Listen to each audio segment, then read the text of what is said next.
She walked into the saloon, baby in arms, and said 7 words that made grown men go pale. By sunrise, one was dead, another vanished, and the sheriff stopped calling himself a lawman. What did she say? "One of you is his father." A shocking revelation comes next. But before we uncover the truth that shook the entire frontier, make sure to hit that subscribe button. You don't want to miss more stories like this, where one decision can change everything. The saloon at dusk had the feel of a furnace that knew too many secret scars slapping like lies across old wood, whiskey flowing cheap and hot, and the air so thick with smoke it hung like judgment from the rafters. Every man inside looked like he'd made peace with the devil at least once, or was still in negotiations. That was when the doors swung open like a sermon, and a storm walked in wearing dust-caked boots, a worn shawl clinging to her shoulders like a bad memory, and a baby cradled in her arms with the easy familiarity of a woman who'd carried more weight than a child. She paused just long enough for the world to inhale. Then her voice low, tired, certain cut through the din like a blade through cotton. "One of you is his father."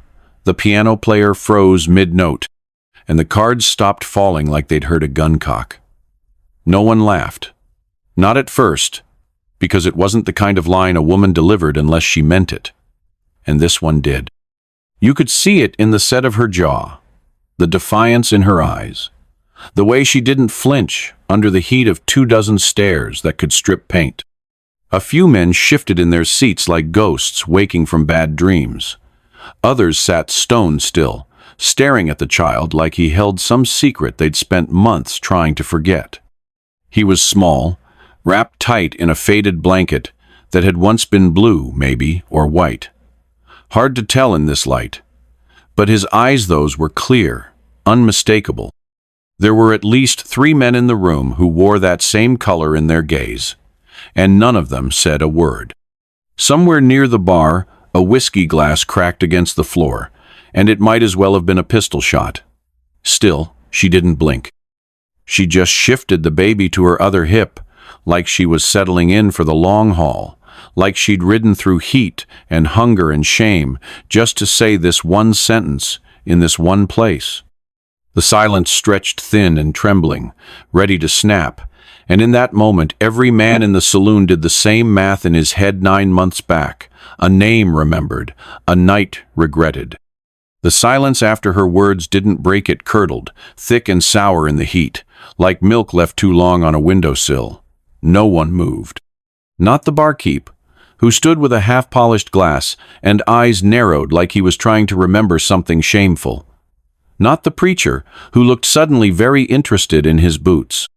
Not the ranch hand with a crooked nose, who hadn't stopped grinning since the woman walked in, though even his smile faltered now, like a man who'd just remembered a letter he never mailed. They were all doing the same thing, quietly and desperately, counting backwards through nights blurred by whiskey and bad judgment, trying to recall the weight of her breath, the tilt of her hips, the feel of a moment they thought wouldn't follow them past morning.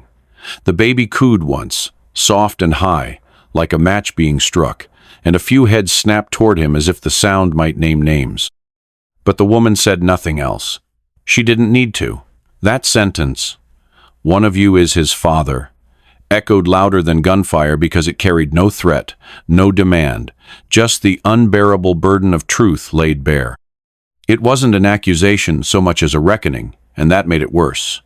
A man in the corner lit a cigarette with fingers that trembled more than the flame.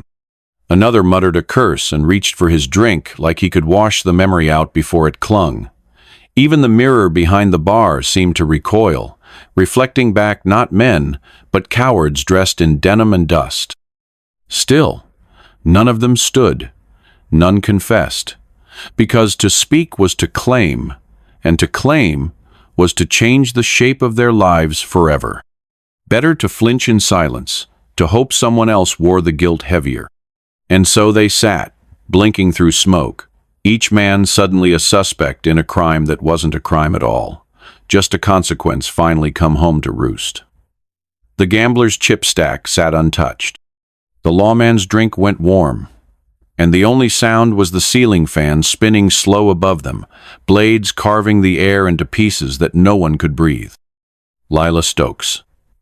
The name rippled through the saloon like a memory someone had tried too hard to drown, half-whispered between sips of rotgut, scratched into bunkhouse walls, or muttered behind lace-curtained windows by wives who'd always suspected their husbands knew more than they let on.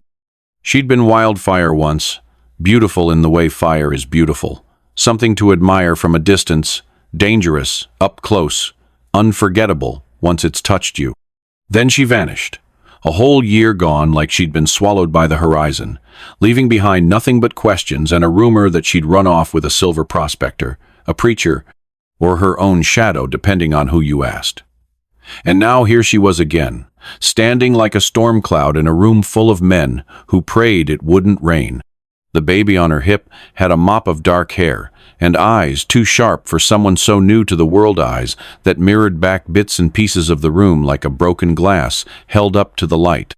A flash of the bartender's brow, the curve of the sheriff's cheek, the set of the preacher's jawwhinny. One of them, all of them, none of them. It was as if the boy had been stitched together from every man who ever thought he knew her. And that made it worse. Because now, the mystery wasn't just who fathered him, it was whether any of them had truly known Lila at all. She didn't offer a smile or a soft word, only her name spoken low and level, like the click of a revolver being cocked. Her dress, once sky blue and tight at the waist, now hung loose with travel and time. Her hands, once soft and painted like petals, now bore calluses and the fine cracks of someone who'd worked too long in dirt that didn't want to give. But her eyes hadn't changed. They still held that same knowing, that same challenge, like she was daring you to lie to her face while she counted the ticks in your throat. The town had buried Lila Stokes a dozen times in rumor, but none of them had expected her to come back like this, alive, unbowed, and with a child whose presence demanded answers none of them were ready to give. The gambler was the first to speak. Though he didn't so much speak as perform, leaning back in his chair like a man with nothing to hide and everything to gain, twirling his mustache with fingers that had never trembled over a bluff, and saying in that silk-slick voice of his that it couldn't be him he'd been south of the border since spring, chasing luck in dusty cantinas and losing more than he won.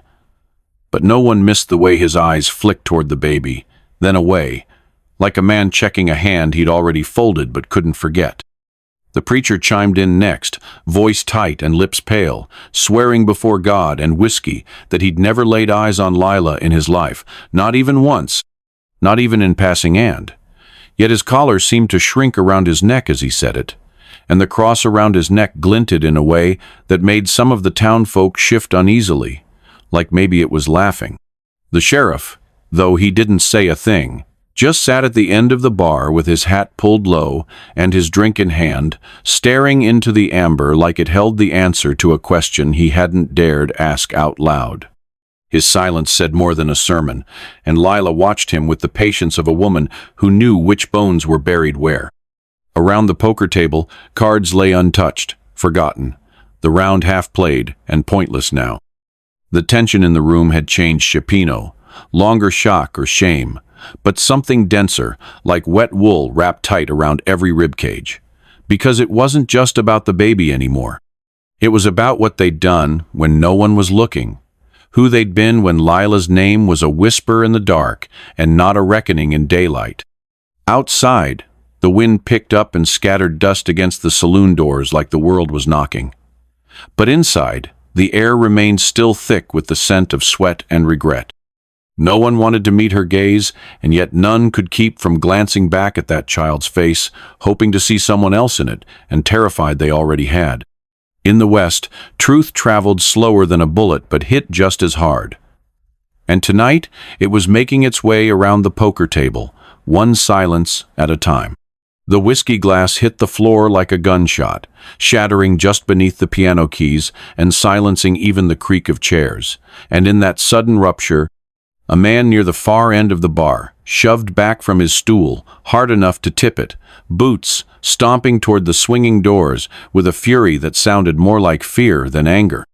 He didn't say a name, didn't point a finger, just let out a growl that might have been a curse or a prayer and vanished into the street like he thought salvation or damnation was waiting outside, maybe both. The doors flapped behind him, slapping wood like applause after a show nobody wanted to see, and for a breathless moment, the whole saloon leaned toward the opening he left behind, half expecting justice to come walking in, 6 guns and holy fire. But it didn't. Just dust and the echo of everything no one had the guts to say. Lila didn't move, not even a twitch.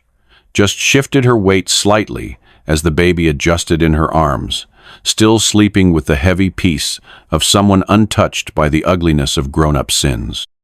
Her gaze never wavered. She wasn't watching the man who'd fled, she was watching the ones who hadn't, the ones who still sat frozen in their chairs like sinners caught mid-confession. The silence that followed wasn't empty. It was thick and stubborn, like molasses left too long in winter air, settling back into the corners of the room and curling around the rafters like smoke that couldn't find a way out. Men swallowed hard, the sound loud as thunder in the hush, and some stared at their drinks like they could drown in them if they tried hard enough. The bartender picked up the shards of the glass with slow, deliberate hands, careful not to cut himself, like touching the wrong memory might draw blood. Outside, footsteps echoed down the boardwalk, someone walking fast, maybe running, but inside, time moved like a wounded animal, dragging itself forward.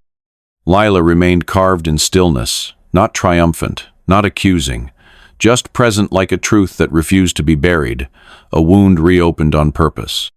And all around her, the men of Perdition Creek sat blinking in the quiet, nursing their whiskey and their shame, waiting for someone else to crack first. They heard his limp before they saw him, slow and dragging, like a man pulling something invisible behind him, and then old Doc Keeley appeared at the top of the stairs, hunched and weather-beaten, smelling of pipe, ash and tonic, with spectacles that never quite stayed on straight, and a voice that sounded like it had been left too long in the sun. He leaned on the rail, clearing his throat like a man used to speaking over groans and gunshots, and said, plain as rain, "That boy was born in a mining shack 10 miles east of Perdition Falls. I was there." The room turned to look at him, even the ones who didn't want to. He wasn't a man prone to fancies she'd stitched bullet wounds, pulled teeth with a shot of whiskey and a prayer, seen more blood than a butcher, and kept quieter about it too. She never cried, he went on, voice low but steady like he was describing the weather. Not once. Not even when the contractions hit hard enough to buckle her spine. Just bit down on a stick and stared at the wall like she was watching something worse than labor crawl across it. That made the preacher flinch. "But the baby," Doc said, eyes falling to the bundle in her arms. He came out screaming, loud and angry, like he already knew the world owed him something. The gambler chuckled dryly at that, but it didn't last long. Keeley rubbed the back of his neck like he was trying to scrub the memory loose. She named him Eli, cut the cord herself. I just caught him and wrapped him up. Then she walked 5 miles in the dark with nothing but a lantern and a heartbeat. No one asked why she didn't stay, or why she hadn't sent word. Because they knew. Even if they wouldn't say it, sometimes a woman disappears not because she wants to, but because nowhere feels safe enough to stay. And now that she'd come back, with that boy who'd howled his way into the world and then into their lives, the question wasn't just who the father was. It was what kind of man let her go through all that alone. Upstairs, the floor creaked like the building itself had something to say. But Lila just nodded once, eyes locked on no one and everyone, as if daring the room to deny the doctor's truth. None did. Lila stood in the same spot she had since walking through those saloon doors, boots rooted like she'd grown there, but her voice, when it finally came, moved through the room like wind through dry grass, quiet, but carrying heat. "I didn't leave 'cause I was ashamed," she said, not looking at any one man in particular, but somehow hitting them all. "I left 'cause this place was killing me, slow and polite." She didn't yell, didn't tremble. She just laid the words out like cards on a table, letting them fall where they may. You all looked through me like I was made of smoke good enough to touch in the dark, not worth a nod in daylight. So I left, before I forgot I was real.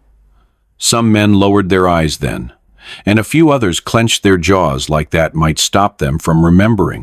But this boy, she said, pulling Eli closer, he's flesh and breath and future. And he deserves to know who made him not just by name, but by what kind of man he becomes. The sheriff leaned on the bar like the wood could hold up the weight of knowing what came next. A cough rattled loose from someone near the piano, but no one dared speak. I didn't come back for money, Lila continued, or to ruin lives.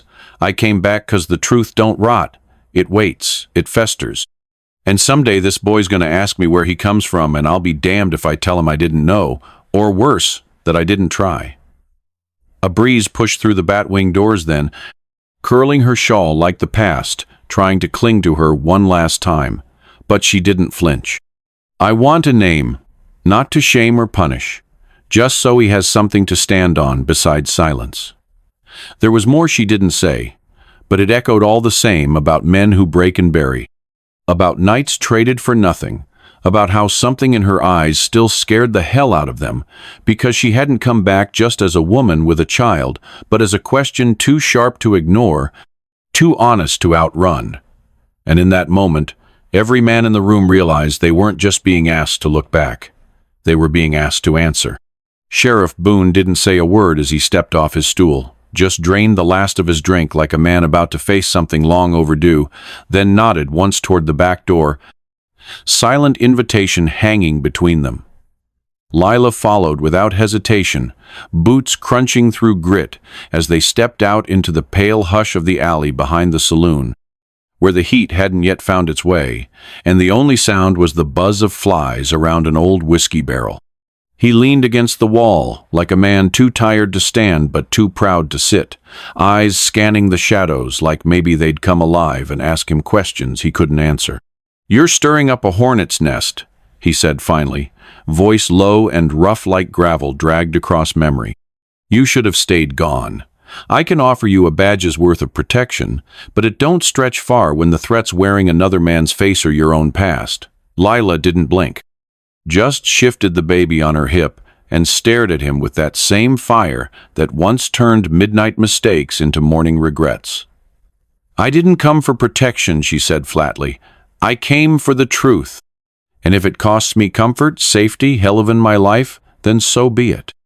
I won't raise my boy on lies." Boone exhaled slow, like he'd been holding something in for too long, and rubbed the back of his neck like maybe he could wipe away guilt with a few calloused fingers. "You know this ain't just about finding his father," he muttered. "This is about finding out what kind of man he'll become. And sometimes a boy's better off not knowing." Lila stepped closer, the lantern light from inside catching the edge of her face, casting it in gold and steel. "Then let him find that out for himself," she said. "But he'll do it with a name, not a blank space. He'll do it standing on truth, even if it's cracked and crooked." Boone looked at her then, not like a sheriff, not even like a man who once called her by whispered names behind closed doors, but like someone who knew he was about to lose the last excuse he had left. Because the truth was coming, and it wasn't asking permission. It started like a crack in old plaster's mall, almost invisible, but once it split, there was no patching it. One by one, the men who once knew Lila in the quiet hours, when names weren't spoken and promises were cheaper than whiskey, began to unravel under the weight of what they hadn't said. The ranch hand was first Tommy Mays, barely 20 and still too soft around the edges for a place like Perdition Creek. He stepped forward with his hat in his hands and eyes too wet for pride, voice shaking as he admitted he'd held her once, just once, behind the hay barn on a night she needed warmth more than words, but swore it couldn't be his. Still, the guilt clung to him like sweat in summer, not because of the act, but because he'd let her walk away after, thinking she was just a passing kindness he didn't deserve. Then came Deputy Ellis, older, meaner, carrying the weight of too many secrets behind his badge. He didn't speak in full sentences, just offered a nod and a grunt that said more than a confession ever could. He looked at the child and saw every choice he'd buried with a bottle or a shift of blame. And then the preacher, God help him. Reverend James stood in the back, stiff and pale, fingers white-knuckled around his Bible, like it might burn him if he loosened his grip. He cleared his throat and said he'd prayed for her once, but the way Lila's eyes pinned him said otherwise. Everyone remembered the day he locked the chapel doors early, claimed it was for repairs, but no one asked why she walked out first. Hair mussed, face unreadable. Maybe he never touched her. Maybe he did. Either way, he looked at that baby like it carried the weight of every sermon he'd preached about sin and silence. Not one of them came forward claiming the boy outright, but none left untouched by the fire she brought with her name. The room filled with maybes. Maybe it was me, maybe it wasn't, maybe I should have stayed, maybe I should have cared. And in that stew of shame and silence, it became clear that guilt had many fathers 7 if the boy had only one. She said it quiet, like a prayer or a memory, her voice barely louder than the wind rattling the shutters. His name is Eli. The baby shifted in her arms then, as if he knew he'd just been claimed in a way deeper than blood. And for a moment, even the men who'd been clinging to silence looked up. After my father, she added, eyes sharp enough to cut bone. Only man who never lied to me, never ran, never raised a hand or his voice. The words didn't accuse, but they landed heavy, heavier than a bullet, heavier than a name, because every man in that room, from the gambler with the pretty mouth to the deputy with his hands in his pockets, felt something tighten in their chest, not from guilt exactly, but from the knowledge that they hadn't earned the right to be measured against a man like that.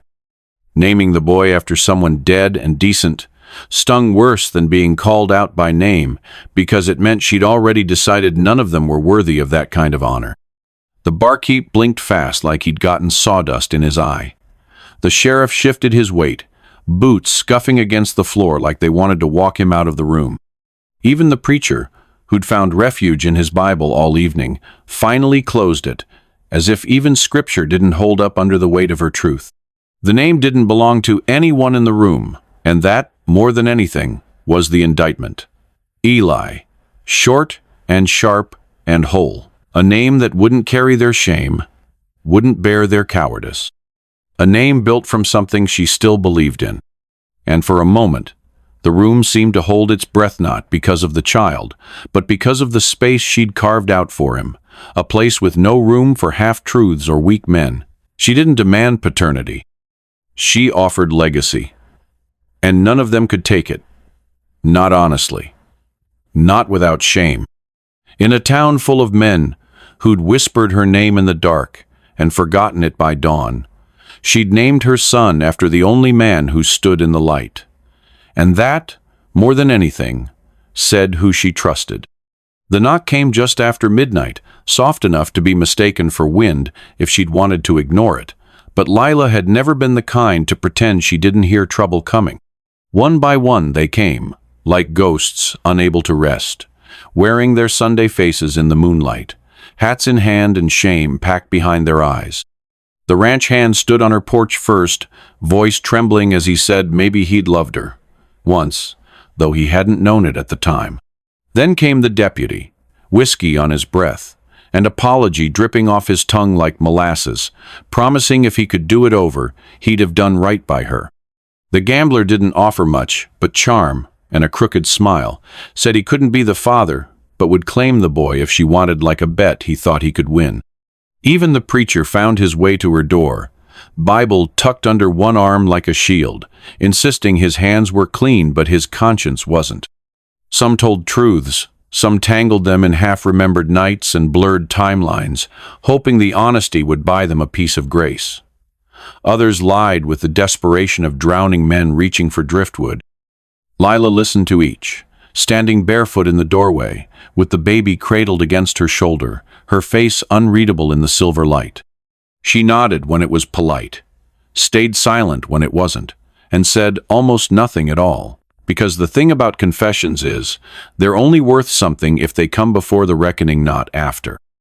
And Lila, who'd carried pain longer than most men carried guilt, had already made her choice long before the first knock sounded. She wasn't looking for repentance. She was watching to see who flinched when the truth stood still. It started just before first light, the sky still bruised with night, when the flames licked up the back wall of the saloon like they'd been waiting for an excuse. By the time the bell clanged and boots hit the street, the back half was gone, bottles bursting in the heat, smoke curling into the dawn like a lie too big to hide. Sheriff Boone stood in the wreckage, jaw tight, eyes scanning for the kind of footprints that don't leave tracks but leave a message. "Set deliberate," he muttered, kicking at a scorched beam. Somebody wanted her gone. Maybe it was one man. Maybe it was half the town. Maybe it was someone who'd watched Lila stare down a room full of men and saw something in her that threatened the stories they'd built their lives around. But she didn't run. She stood in the ash barefoot, soot clinging to the hem of her dress, the baby held against her chest like he was something sacred. When someone asked if she was leaving, her voice cut through the smoke like a whip. "He's not going anywhere until he knows the truth." And that was that. No tears, no theatrics, just a woman scorched but unbroken, daring the world to try again. The fire didn't drive her out, it just burned away the pretense.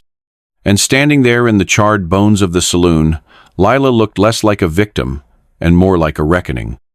She didn't flinch from the stares or the whispers, because fire only scares those who have something left to hide. And Lila Stokes had already walked through worse than flame. The truth had teeth now, and it was hungry, and no pile of ash was going to stop it from biting. They found it buried in the ash behind the bar, charred at the edges but legible where it mattered, ink faded but steady, the handwriting that stiff, deliberate kind a man uses when he knows it might be the last thing he ever says.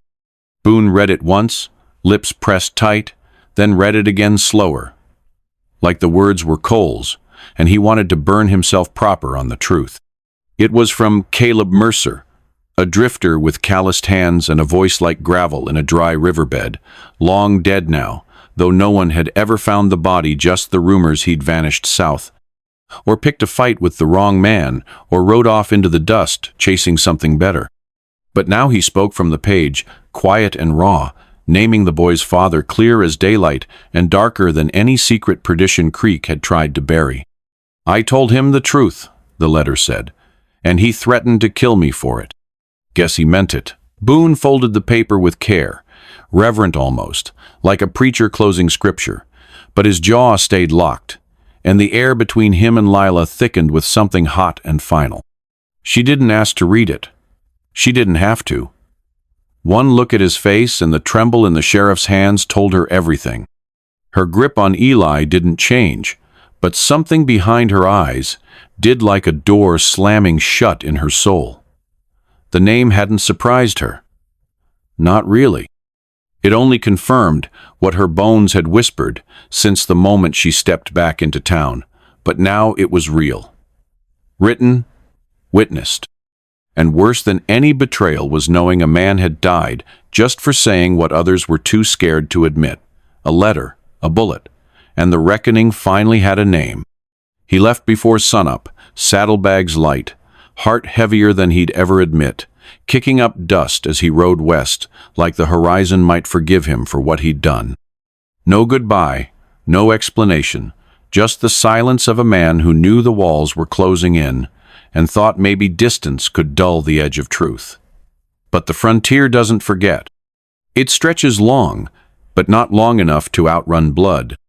Sheriff Boone saddled up not an hour later, rifle slung easy, face carved from stone, not because he wanted to chase the man, but because justice in Perdition Creek still meant something, even if it came slow. Folks gathered in the street without being told, heads low, mouths tight, watching the trail empty out behind them like a vein freshly opened. Lila didn't speak. She just rocked Eli on the porch of the old mercantile, her eyes on the horizon and nothing else. By midday, the heat rose up from the ground in waves, and just as the town started to wonder how far a man could run before he became something else entirely, the sound came sharp, Clean, final. A single gunshot, echoing across the flatland like thunder with no storm behind it. No one flinched. They just stood there, still and small, as if waiting for the dust to settle around a truth too heavy to carry back by horse. The sheriff returned alone, hat pulled low, rifle cold and clean. He didn't speak, didn't explain. He just tied his horse and walked past the crowd, boots scuffing quiet on dry boards. Eli slept through the whole damn thing, curled against his mother's chest like the world hadn't just tipped on its side. But when she looked up, Lila didn't cry. She just nodded once. Like justice had finally caught its breath. A year passes like dust on the wind, quiet, persistent, settling into every crack of the town that once held its breath at the sound of a woman's voice and a baby's cry. Eli walks now, feet unsteady but determined, stumbling through the same dirt streets where men once weighed guilt like gold. The saloon's got a new roof, tin bright and proud under the sun, and though the whiskey still flows, the laughter carries softer, like folks remember what it cost to pretend silence was safer than truth. Lila teaches in the old schoolhouse now, chalk on her hands and fire in her eyes, turning letters and numbers into futures for children whose fathers watch them a little closer these days. And Booney doesn't wear a badge anymore. He sits beneath the cottonwood behind his cabin, carving horses and wagons from cedar, giving them to any child who asks, penance offered in wood shavings and quiet days. No trial came, no jury. Just the kind of justice the West deals in rough around the edges, but true where it counts. Not everyone paid. Some sins still walk free, dressed in Sunday clothes and false smiles. But they don't speak Lila's name anymore. Not since the fire, not since the letter. Because Eli walks, and when he does, men make room. There's something in his eyes, in the way he looks at people without flinching, like he knows this town used to carry secrets heavier than iron. He'll never know the weight of what was buried to give him this start, but maybe that's the justice of it. In the West, you don't always get what you're owed. But sometimes, if the wind shifts just right and the sky holds its breath, a boy can walk clean through the ashes of a town and leave something better behind.